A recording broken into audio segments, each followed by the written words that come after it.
Welcome back, everybody. We've made some seriously incredible discoveries over the past few weeks about exactly how the human body heals. So today, we are going to review everything we figured out to make sure you are absolutely prepared and totally confident for your upcoming assessment. Okay, let's dive into this explainer and retrace the amazing scientific journey we've been on. Here is our roadmap for today's review. We'll start with the foot injury phenomenon. Look at bones, skin, and muscles.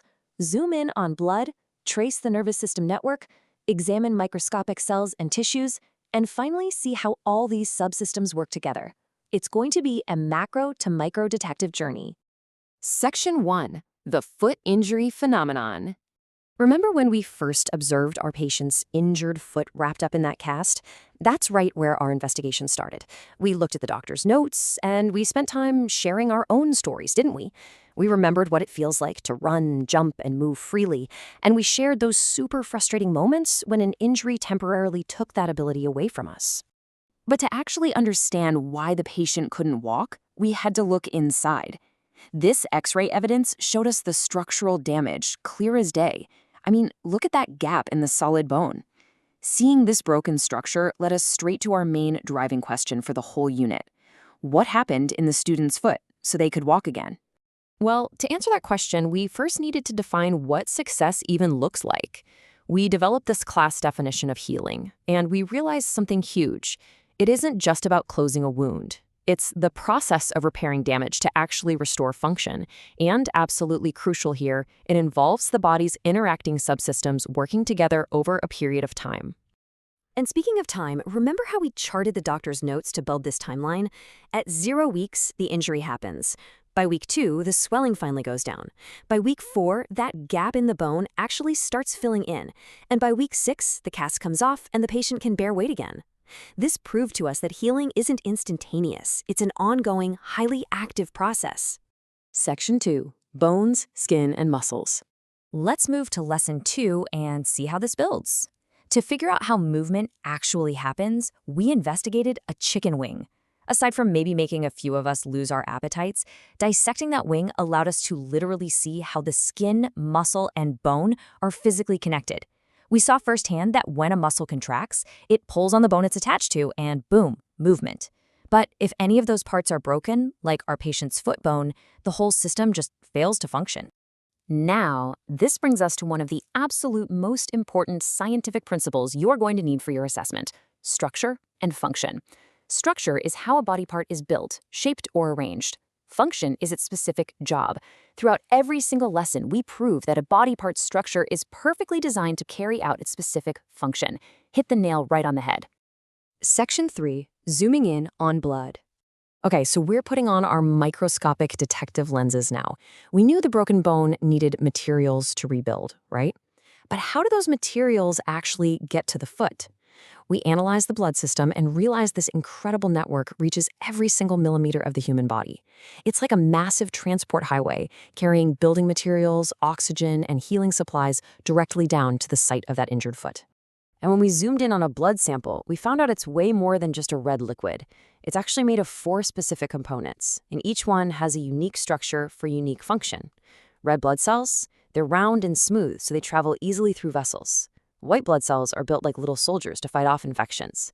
Platelets have these amazing little arm-like structures so they can stick together and plug holes in damaged vessels.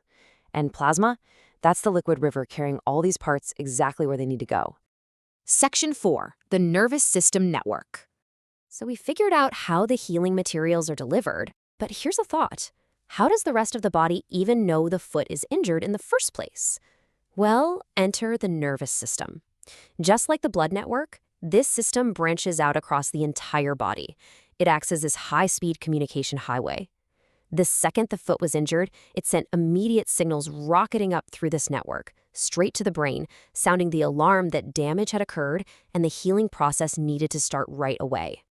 Section 5. Microscopic cells and tissues. Now, what's really interesting here is what happened when we pushed our investigation to the absolute limits of our microscopes. We had a massive breakthrough.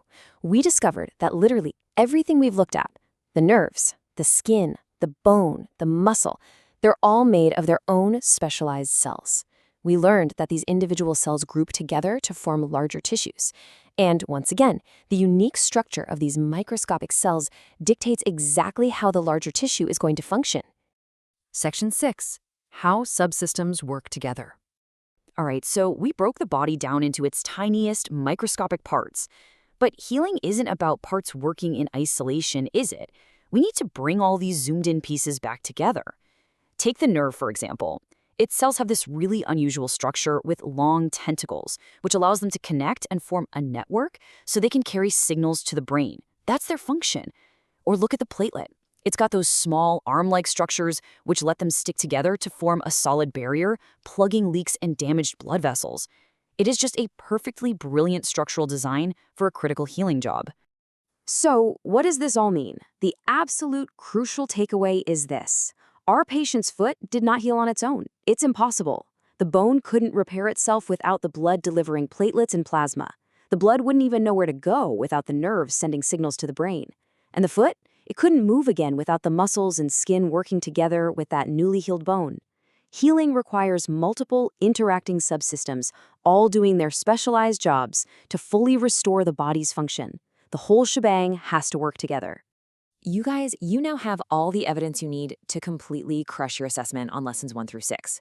You understand structure, you understand function, and you get how interacting systems work together. But before we go, I want to leave you with one final thought to chew on. We know how human systems heal, but are all other living things, like plants, animals, or even microscopic organisms, made of these exact same cellular structures? Well, that is the next great mystery we're going to tackle in Lesson 7.